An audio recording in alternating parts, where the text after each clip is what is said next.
En la vida de algunas personas, un acontecimiento supone, a menudo, un antes y un después.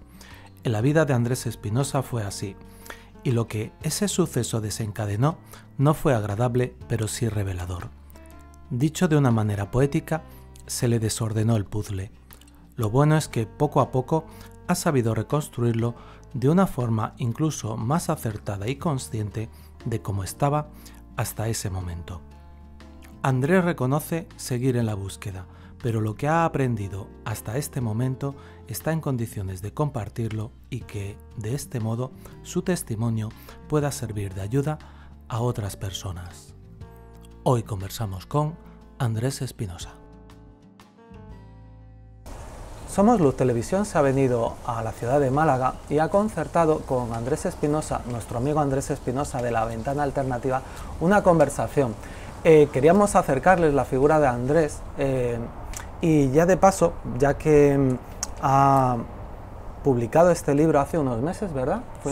Tuvimos la fortuna de acompañarte también a un encuentro en Sevilla, a una presentación tuya con Emilio Carrillo en Sevilla, pues nos apetecía, bueno, pues que cada día te conozca más gente, porque esto es sembrar semillas y tú eres un sembrador de semillas. Muy buenas, Andrés, ¿cómo estás? Pues muchas gracias, Rafa, muy bien. Yo te imagino eso, lanzando semillas de conciencia.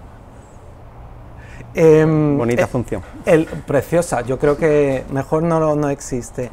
El imparable renacer del corazón, ese fue el título que elegiste para tu libro. ¿Cómo trascendí del miedo al amor, iluminación y psicoterapias? Para empezar, porque nadie mejor que tú puede hacerlo, yo te pediría que les dijeras a los espectadores quién es Andrés Espinosa. Ay. No lo sé, Rafa. Vale, me parece perfecto. ¿Y es bueno no saberlo? Hombre, yo creo que es el principio de algo interesante. Yo podría permitirme decir que sí lo sé, porque la vida me hizo un regalo, como tú sabes, y se me mostró, pero ya sería algo mental. No estoy aposentado ahí, con lo cual ahora mismo sigo preguntándome quién soy. Antes de mi cambio, el problema es cuando nos identificamos con lo que creemos ser y no somos, ¿no? En todo mi proceso, y para no enredarse mucho, mi primer gran paso fue darme cuenta que no era, darme cuenta de lo que no era, y eso sí, empiezo a tenerlo claro, lo que no soy. Ahora estamos en el no sé y posiblemente en algún momento sepas quién soy. No tu libro es ilustrativo y a mí yo te pediría ahora que nos ilustraras también diciendo que no eres. ¿Qué has llegado a la conclusión de que no eres, por ejemplo? Básicamente todos los condicionamientos que adquirimos en la infancia principalmente, con los cuales nos identificamos. Creencias, mandatos parentales, al final todos podemos simplificarlo en condicionamientos, ¿no? ¿Algún condicionamiento te ha hecho más daño que otro? Claro. ¿Y esos son los que más fácil o más difícil ha sido librarse? Para mí los que han sido más duros, más difíciles de librarse, sí. ¿Te sientes que ya estás liberado de esos condicionamientos? Entiendo, desde la parte racional, entiendo de que no 100%, puesto que todavía no sé quién soy. Pero sí lo identifico y tengo gran liberación. Estoy bastante desapegado de esos condicionamientos. ¿Sabremos algún día en nuestro camino como almas quién somos en realidad? O sea, quiero decir, se llega a un estado, iba a decir a un sitio, pero no es un sitio, es un estado en el que uno realmente descubre o sabe, tiene la certeza de quién es en realidad.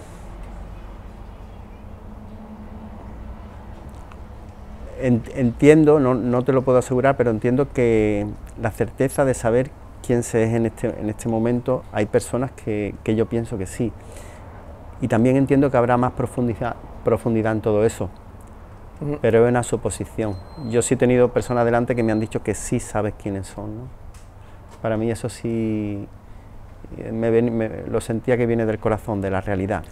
Y es un estado que cuando ellos te han confesado que se encuentran en el sí, te ha despertado interés llegar hasta qué deben de sentir esas personas y has desarrollado o estás desarrollando ese camino para llegar hasta ese estado. Y cuando he tenido personas de este nivel delante, me ayudan a entrar en él, porque de alguna forma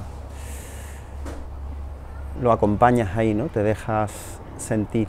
Como afortunadamente conozco algo, conozco ya está mal dicho. Has hecho un camino. Conozco ya está mal dicho, pero claro, como he visitado ese estado, por describirlo de alguna forma. Ya estuviste antes. Eso lo reconozco cuando lo veo en algo. Al igual que las proyecciones, ¿no?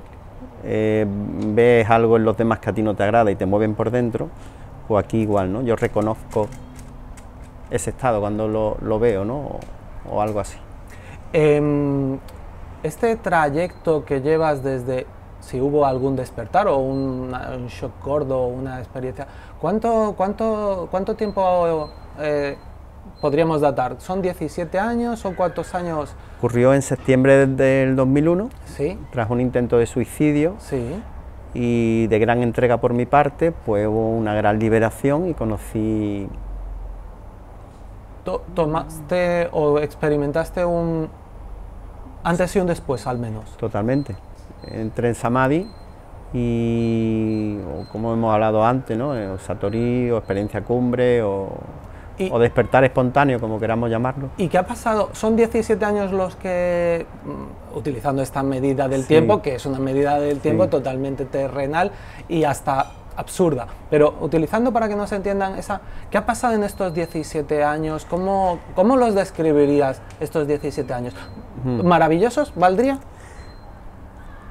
No. ¿No elegirías esa palabra? No, han sido, podemos utilizar varios calificativos y muchos, ¿no?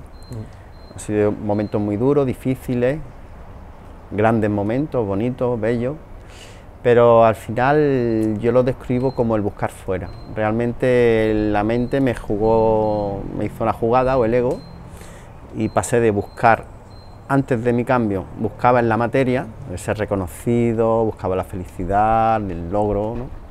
Siempre hacia afuera. Y después del cambio, la mente me enredó en el mundo espiritual. Me he tirado 17 años buscando fuera, igualmente. Sí es cierto que en este proceso ha habido un pulir la mente, un limpiar, una colada. Hay por ahí un libro muy interesante, Después del éxtasis, la colada. Y entonces he limado esos traumas, he visitado esos sitios infernales, he trabajado mi inconsciencia y lógicamente me ha ayudado a la toma de conciencia. No sé si me he explicado. Entonces el hecho de sanar los traumas, de poder visitarlos con libertad y hacerlos conscientes, que al final la terapia es eso, me facilita el estado de presencia. Es decir, que lo he necesitado, ha ocurrido y está bien así.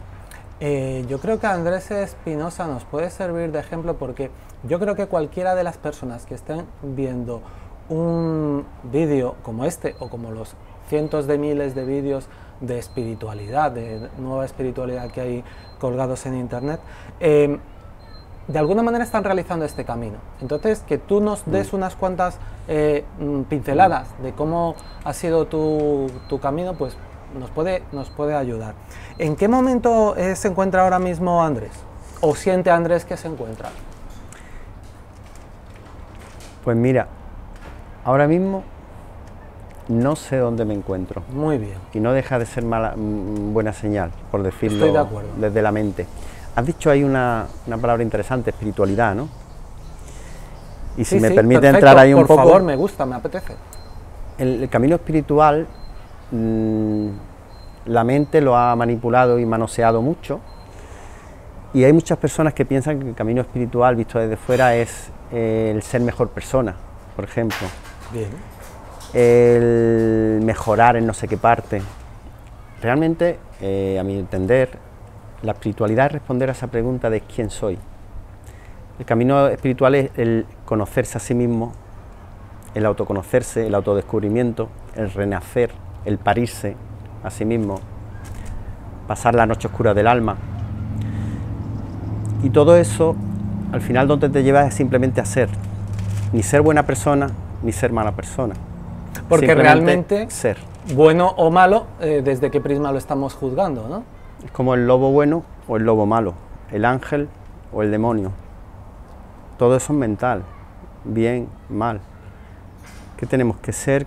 O ir al ángel bueno al ángel o al diablillo. Sí, sí, sí. Pues si no oímos a ninguno y actuamos directamente, es decir, bajamos aquí. Al final el único viaje que hay que hacer es...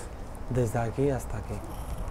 Y después lo englobará todo. Que dicen que no es tan corto como parece, al menos geográficamente situado. Hay un cuento, un refrán del indio americano que dice: el viaje más largo que tendrás que hacer en tu vida será de la cabeza al corazón. ¿Y por qué ocurre que es así? ¿Por qué es así? ¿Por qué es tan largo ese camino?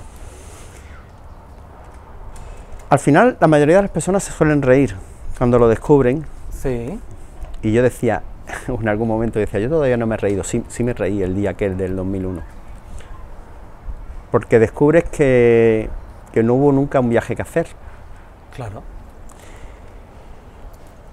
¿Por qué lo retardamos tanto? Porque parece ser que la mente, el ego, la cosa con la cual nos identificamos, se siente morir. Claro. Y entonces nos cuesta mucho trabajo soltar la atención, el desidentificarnos, el proceso de desapego del budismo, y el saltar al vacío. Es decir, sé quién no soy, pero intentamos como crear otra identidad en el mundo espiritual para no soltar. Soltar de aquí y saltar al vacío es... Nos da miedo, cuando menos da nos miedo, da miedo. Y el miedo nos mantiene en la dualidad, eso. Entonces es soltar y ser. Es que... pero necesitamos cada uno nuestro tiempo y además todo está bien. Decías que no había mucha distancia entre un sitio y otro y que no había que recorrerla. Es que no hay que hacer nada. Ni siquiera derribar muros, porque tú has hecho un camino de psicoterapia bastante potente, en el que había muros, lógicamente, traumas que superar, y estaban ahí de alguna manera porque había que superarlos, y el propio hecho de superarlos te ha traído también a donde estás ahora. Lo he necesitado, es que realmente el proceso hacia la luz no consiste en viajar hacia la luz, consiste en desidentificarnos de la oscuridad, digamos, de las máscaras. Persona significa máscara. Sí. Nos identificamos con la persona. Vamos a simplificarlo para no enredarnos. Entonces, en la medida que yo me identifico con la persona, con Andrés, con toda la parafernalia, condicionamientos y demás, me apego a esa persona, sea buena, sea mala. Quiero decir, sea un ser admirado por su bondad o sea un ser odiado por su maldad. Es igual, estoy en la dualidad, me da igual que la máscara mía sea de una forma o de otra. Entonces nunca hubo que hacer nada, porque el problema es que siempre estamos en el hacer. El mantener a ese personaje es mantenerse en el hacer, porque ser alguien en esta vida requiere un esfuerzo. Entonces nos mantenemos en el hacer, conseguir títulos, formaciones, que verás que dentro del mundo espiritual yo te digo que voy a hacer una formación para hablar con los ángeles, para pactar con no sé qué y leer el aura, y lo vemos todo bien. Yo digo que voy a iluminarme, digo voy a dejar de identificarme con la persona, y además tú y yo debemos y podemos y somos eso, y todo el mundo lo es, y ya decimos ego espiritual. Mira que cómo juega la mente, porque eso es peligro para la mente. La iluminación es peligro para la mente, es muerte para la mente, y la iluminación no es ni más ni menos que el estado espiritual, es nuestro estado natural. Un bebé está iluminado, ¿vale? Es la vuelta a casa, el retorno del hijo pródigo. Entonces el ser alguien requiere un esfuerzo. Y yo cuando pasé al mundo espiritual, pues la mente me enredó. Es cierto que lo necesité, pero no para llegar a... Lo necesité para desidentificarme de la persona, de lo que no soy. Cuando ya vas aposentándote en lo que eres, te das cuenta de que no hay nada que hacer. Te pongo un ejemplo, si me lo permites. Sí, claro. En meditación, vamos a algo académico, mindfulness, cualquier meditación, hablamos. No pasado. El pasado te suele anclar a la tristeza, ¿no? A la depresión. No futuro. Ansiedad. Bien, porque pensemos en positivo o pensemos en negativo, que siempre se habla, vamos a ser positivos, da igual, Ser positivo, ser negativo, es igual de malo. Es las dos partes de la misma moneda, es mantenerte en la mente. Decimos, vamos a centrarnos en el presente, vamos a pensar en el presente. Es que tampoco, porque si no futuro, no pasado, no futuro, no presente. En el momento que queremos centrarnos en el presente, ya estamos en la mente. Es interesante este dato. Además, hay estudios que avalan esto, en el sentido de que los meditadores iniciándose, la parte prefrontal se le activa mucho. Al principio, cuando iniciamos la meditación, necesitamos acallar la amígdala y una serie de actividad cerebral que lo que hace es activar el miedo, en fin, no vamos a entrar ahí porque no es interesante. El tema es que cuando se le hace ese estudio a meditadores expertos, que realmente viven la presencia, la actividad cerebral del área prefrontal desaparece. ¿Sabes por qué? Porque han entrado en el no hacer. No hay que hacer nada. Ese es el gran engaño, no hay que hacer nada. En tu vida ya hace tiempo te llamó la atención la India y tengo entendido que pronto también vas a regresar a la India. ¿Qué tiene la India para ti?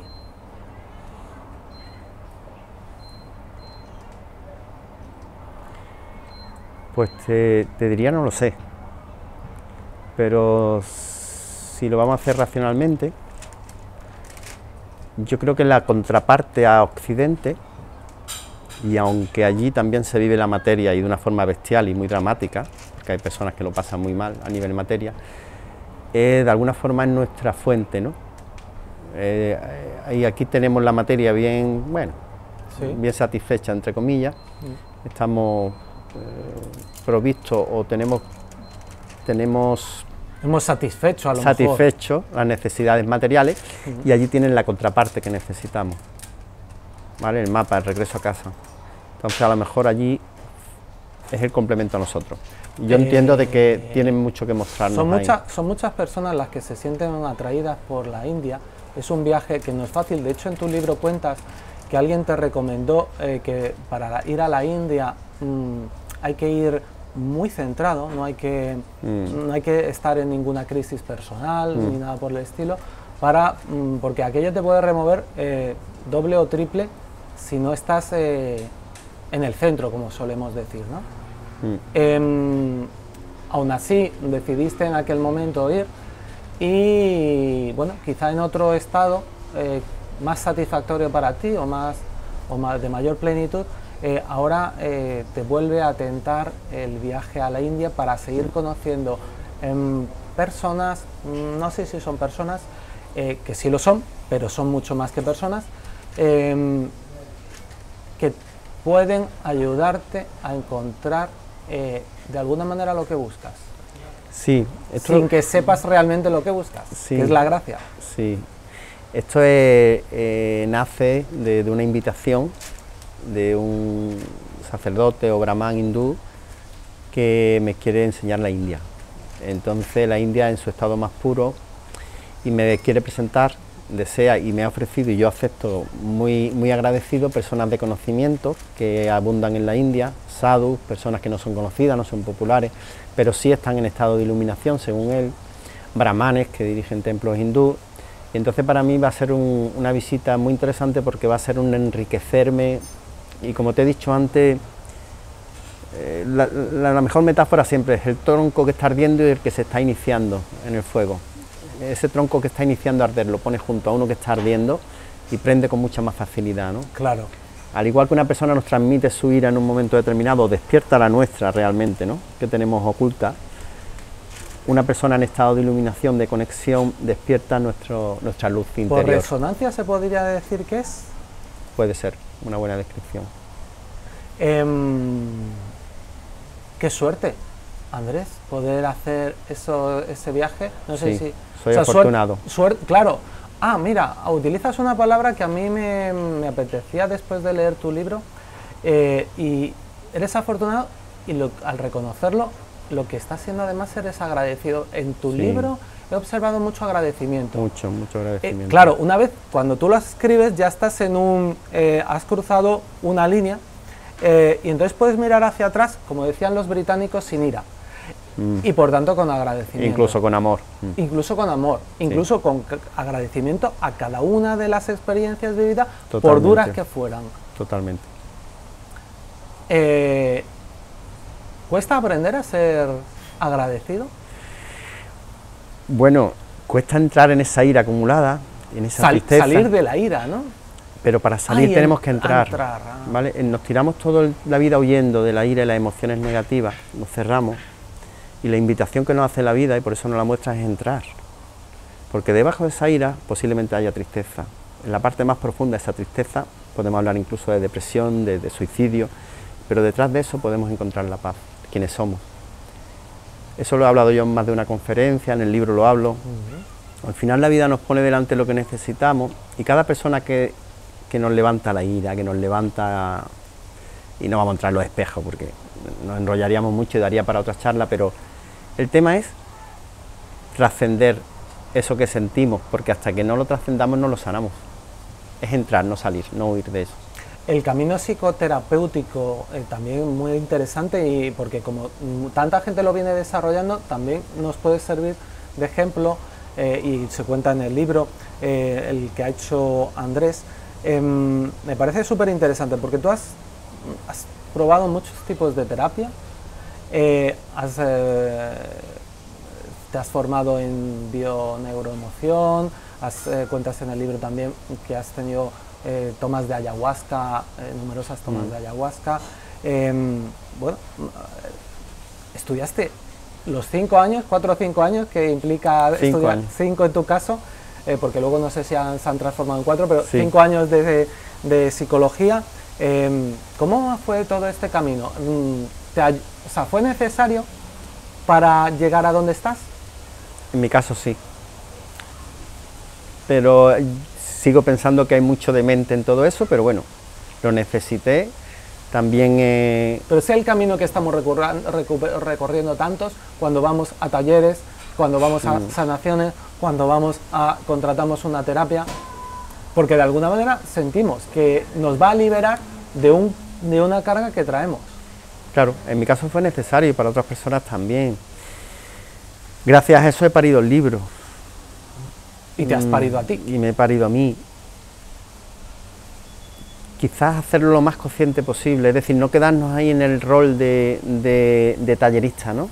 Porque al final el mejor taller es la vida. La vida nos pone delante el ejercicio, podemos llamarlo... necesario. Necesario para trascenderlo y realizarlo. Cada miedo, cada mal rollo que tenemos con alguien es una oportunidad de crecimiento. Sí. Y he vencido un montón de miedos, que en el libro relato que puede ser lo más pragmático. ¿Y los has vencido sin terapia, sin la ayuda de terapias? ¿Algunos sí? Sí, con terapia, con mi proceso, todos, pero igual que nos condicionamos y generalizamos, cuando descondicionas, digámoslo así, sana, también generaliza. Y ha habido miedos que me he dado cuenta que habían desaparecido sin enfrentarlos directamente. Al final, todo es presencia. Vamos a simplificarlo, ¿no? Venga. Al final, todo es presencia. El inconsciente nos impide estar presente, porque somos como un automático, ¿no? En la medida que vamos haciendo consciente ese iceberg de Freud, ¿no?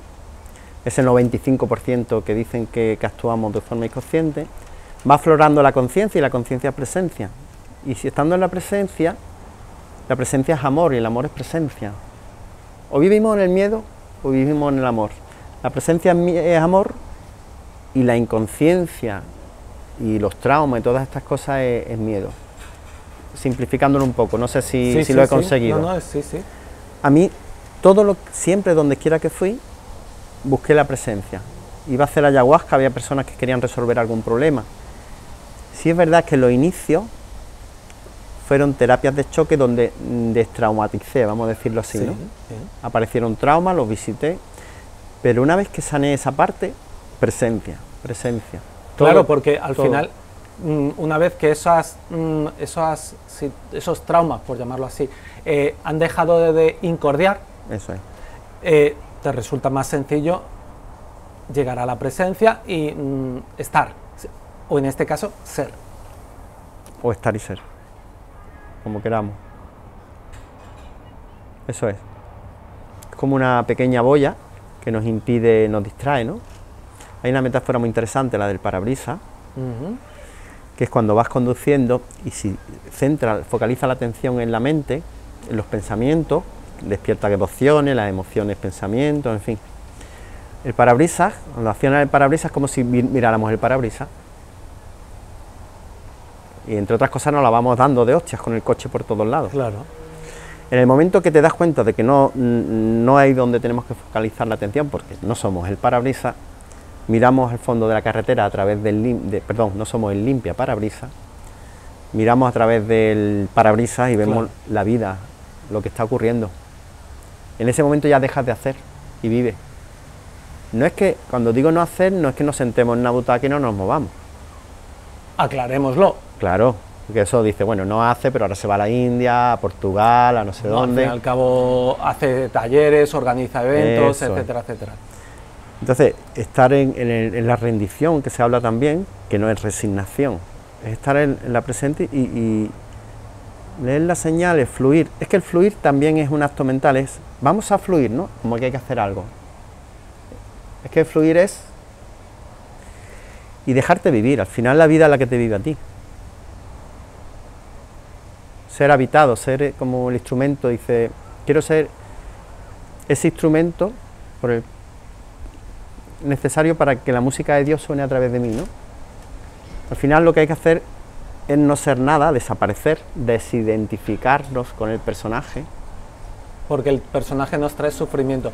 Claro. Pero aún así, lo que quieres que quede claro es que se puede hacer eso yendo de 9, trabajando de 9 a la hora que sea, teniendo una familia que está alrededor, pues demandando tus atenciones, llevando a los niños a las actividades extraescolares, jugando con ellos a Claro. Se puede vivir en la presencia también teniendo una vida en cualquier parte. De hecho, en el corredor de la muerte hay muchos señores o señoras, personas que se iluminan porque sueltan, ¿no? Y mira qué sitio, ¿no? Más terrorífico. Al final no ¿Hay algún texto que cuenta eso, de que en el corredor de la bueno, muerte? yo se lo oí, no lo puedo afirmar, ni lo sé, se lo oí a Eckhart Tolle. Eckhart Tolle dice, y para mí es un referente en el cual... Claro. Y tiene sentido, tiene mucho sentido, porque cuando no tienes solución lo tuyo, cuando es irremediable la muerte ya, y te abandonas, es decir, lo aceptas, es la máxima aceptación que puede haber, ¿no? Es morir en vida. Para mí tiene mucho sentido, y Edgar para mí es un referente a seguir, porque siempre decimos seguir a alguien y nos vamos a la figura, ¿no? Y son personas, no son personas ya, son seres que todas sus palabras apuntan hacia tu interior. No ven a verme, es diferente. Referente a lo que has dicho antes, para cerrarlo, no es en lo que hagamos, es cómo lo hagamos. Es decir, podemos ser padres de familia, cumplir un horario laboral, por supuestísimo. Ayer mismo estuve viendo a Emilio Carrillo y Emilio tiene su trabajo, cumple. Pero no quiere decir que el patrón correcto sea ese ni el contrario. Quiere decir, a lo mejor una persona despierta, como fue mi caso, y yo me di cuenta que estaba donde no tenía que estar. Es decir, cuando tú tienes cierto grado de despertar, eres más consciente de tus incoherencias. Cuando se actúa desde el corazón, hay certeza, hay resonancia, no hay nada que cuestionar, ¿no? Cuando estamos aquí, todo son dudas, indecisiones, decisiones. Tome la decisión que tome siempre hay una mejor. Siempre, o peor. Porque hay un miedo. Claro. Que lo acompaña. Porque vivimos en el miedo, siempre. Volvemos a lo positivo o negativo. Puedo salir, después de haber dudado un buen rato, en comprarme la prenda roja o azul de una tienda. Si soy negativo, me tenía que haber comprado la otra siempre, ¿no? O la otra persona, como el cuento de la zorra, ¿no? Me he llevado la mejor, la más chula. Da igual, es mental. Cuando tú compras desde el corazón, compra, sale, vive. El niño chico, cuando se cae, observa a un niño chico. Se cae una vez, 2, 3, 5. A la sexta no se levanta. Otra vez, voy a intentarlo por última vez. Como nos pasa a nosotros cuando hacemos algún intento. El niño se cae, se vuelve a levantar, se cae y se vuelve a levantar. Vive el presente, pero no desde voy a vivir el presente. Me decías que de alguna manera lo único que te ata a esta vida cómoda que hemos creado, cómoda o incómoda que hemos creado, es un familiar muy especial para ti, tu hija. Sí. Y que de alguna manera la experiencia que te apetece ahora vivir es esa de sentir y de vivir en un lugar tan especial como es la India y rodeado de esas personas tan especiales. ¿Perderemos de vista, bueno, lógicamente no lo sabes, pero perderemos de vista a Andrés Espinosa una temporada? Me gustaría que perdierais de vista y perdiera yo de vista a Andrés Espinosa para siempre. Sí. No, eso desde el corazón es así, cierto. Me gustaría perderme de vista. Claro. Totalmente. Claro, pero bueno, respondiendo a tu pregunta, vista. Claro, pero retomando tu pregunta, por ejemplo, ahora me voy antes de Navidad un mes a India aproximadamente. Regreso por Navidades para estar con mi hija, porque hay una responsabilidad y un apego evidente, que es lo que te digo que todavía no he terminado de vencer, porque puedo hacer la función de padre sin que ese apego, que será más sano para mi hija incluso, ¿no? Regreso para estar con ella y en enero vuelvo otro mes y medio aproximadamente para seguir creciendo, porque al final el mejor regalo que le puedo hacer a ella es liberarme, porque entre otras cosas, esta conversación que hemos mantenido estos últimos segundos es cargar de culpa a mi hija, de alguna forma. Y a ti. Y a mí. Y el mejor acto de amor que puedo hacer por ella es amarme a mí mismo. Fíjate que en el libro cuentas que ese sentimiento ya lo tuviste en el desierto de Marruecos. ¿Era Marruecos? Mesuga, Marruecos. Que fuiste también con un sheikh sufi y psicólogo transpersonal. Y viviendo, que también fue una experiencia, ¿cuentas algún evento, algún suceso allí con respecto a una chica que se había desmayado o algo por el estilo y que trajeron? Sí, es verdad. Fue una vivencia muy interesante, muy bonita, hermosa, bella, intensa. Y bueno, y en ese lugar, que también es un lugar para conectar con uno mismo y acompañado de también alguien en especial, tuviste también esa sensación de que el mejor sitio donde podías estar era ese, a pesar de que habías dejado aquí a tu mujer, por entonces a tu mujer y a tu niña, y alguien te decía, pero Andrés, ¿qué haces perdido por esos mundos cuando en realidad tienes que estar donde la sociedad te pide que estés? Claro, sí, ahí tuve una lucha interna y el ego, como me podía apresar, me apresó y tuve lucha interna varias noches sin poder dormir y con la culpabilidad. Salir a pasear por el desierto. Pero sí es cierto que la conclusión me llegó del corazón y fue muy bonita y clarificadora, ¿no? El mejor regalo que le podía hacer a mi hija era estar ahí, aunque yo y ella pagásemos un precio. Pero todo lo que yo pudiera purificarme y limpiarme era luz que iba a entrar en su vida, porque si no estamos condenados a volcar nuestra basura en nuestros hijos, ¿no? Entonces el mejor regalo que yo le puedo hacer a mi hija es mi proceso, pero no lo hago por ella, lo hago por mí, evidentemente. Es una forma de ser el eslabón que rompe la cadena. Se dice en este ámbito de la espiritualidad que los hijos elijan a los papás. ¿Tú tienes esa sensación? ¿O crees, has adquirido esa creencia? No, es lo que te comentaba antes, como yo no tengo certeza de nada de esto, sí siento que sí hay todo eso, pero que yo no tengo ninguna cualidad ni don que me asevere eso, pues puede que sí, posiblemente sea así. Lo digo porque algunos utilizamos ese recurso para pensar, bueno, si mi niña me ha elegido a mí y el papá es como es... Que acarree con las consecuencias. Bueno, que acarree, ¿no? Que le saque provecho porque ha elegido precisamente a este papá. Sí, yo creo que... Y nos descarga. Sí, yo creo que tanto para mí como yo para ella somos regalos, uno para el otro, evidentemente. La vida nos pone delante lo que necesitamos en cada momento y además vamos a lo más básico, a la terapia, a lo más dual y material, lo más denso. ¿Qué mejor espejo que tu hijo que ha salido de ti y de tu pareja? Que además tu pareja es tu pareja porque es tu espejo, con lo cual, y además yo lo compruebo a diario, lo que me saca de la presencia, y además que todavía es de lo poco que me puede sacar en mi hija, es mi hija, cuando me muestra la parte de mí que no me gusta. ¿Por qué? ¿Qué me molesta de mi hija? Pues la André que lleva dentro, ¿no? Pero es mi gran maestra, claro, y yo seguramente de ella aprendo con ella, y eso, el adquirir presencia, el percatarme de que entro en automático es muy importante, ¿no? Y eso ya empiezo a hablarlo con ella. ¿Qué edad tiene ella ahora? 10 años. 10 años. Y de chica me ha dado grandes lecciones. Y ha dicho a veces, ha soltado perlas, como se suele decir, que tú has dicho... Te comparto una si quieres, que me viene favor, ahora a la mente. Por favor. Unas circunstancias que se dieron, que yo no estuve a la altura de presencia. Desde la mente estás juzgando, lógicamente, que no estuviste a la altura. No estuve lo suficientemente presente, pero ese no estar presente dio lugar a esta conversación, con lo cual sí estuve a la altura. Claro, no podía ser de otra manera claro. En aquel momento. Bueno, el tema es que no hice la función de protección que debe de hacer un padre, porque yo siempre digo que un padre o una madre debe, lo principal, los puntos cardinales son límites y cariño, porque si estar ahí en esa línea de en medio, si no le ponemos límites, estamos en sobreprotección, y si no le damos amor, imagínate, ¿no?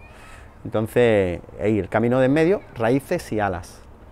Total, que yo en el tema protección tuve un descuido, le pedí disculpas, le recordé que la mayor obligación de un padre y una madre es proteger a su hijo, que no tuviera ninguna duda, ningún recelo en...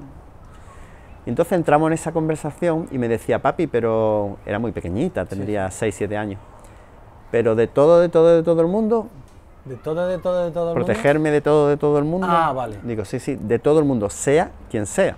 Y además, en el libro hablo de que los peligros más grandes siempre suelen estar muy cerca, ¿no? Me lo hizo varias preguntas y cuando se sintió segura me dice, papá, ¿hasta de ti? Digo, sí, hija, de mí el primero.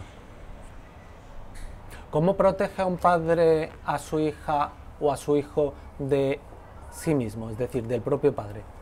Sanándose y siendo lo más honesto e íntegro posible, respetándose, pero principalmente sanando, porque si tenemos mucha teoría, al final no educamos como sabemos, sino educamos como somos, como el lenguaje verbal o no verbal.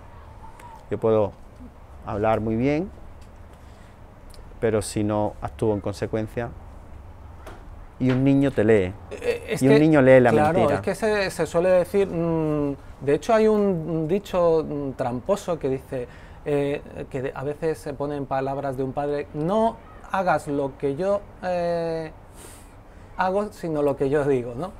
Falta total de honestidad por otra parte, pero ¿por qué? Porque el propio padre muchas veces sabe que su ejemplo no es el mejor de los posibles. Al menos hay un reconocimiento del error. Cuando en realidad lo que tendría que hacer es educar con el ejemplo.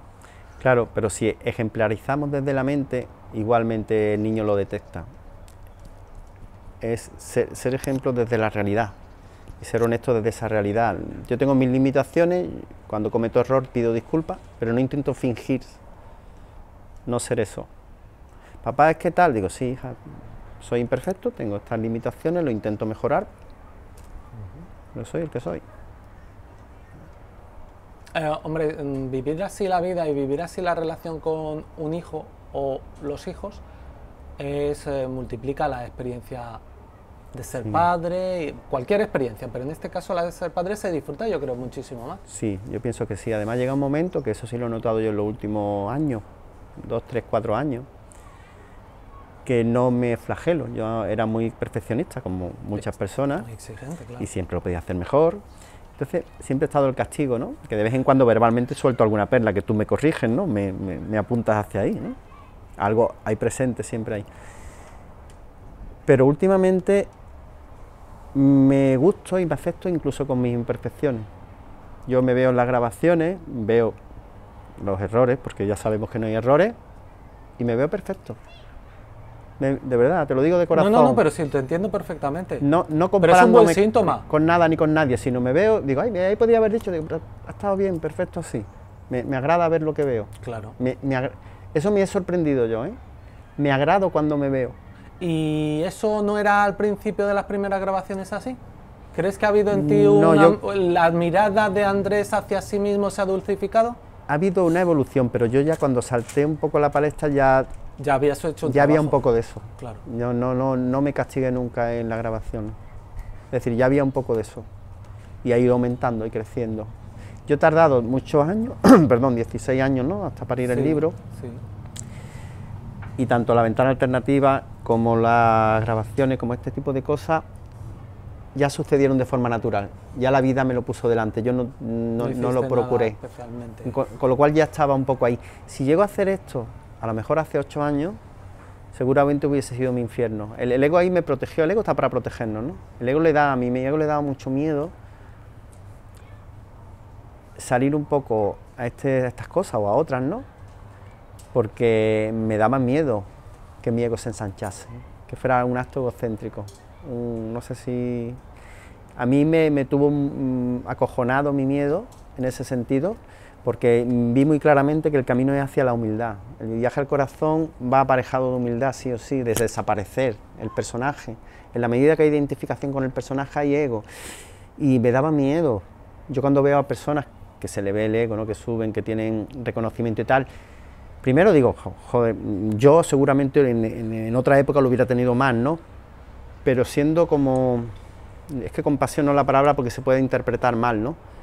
Pero, sí, la mirada es limpia hacia ello. Sí, es que el porrazo después es muy grande, como ha sido uno de mis miedos, ¿vale? Y todavía quiera que no, pues...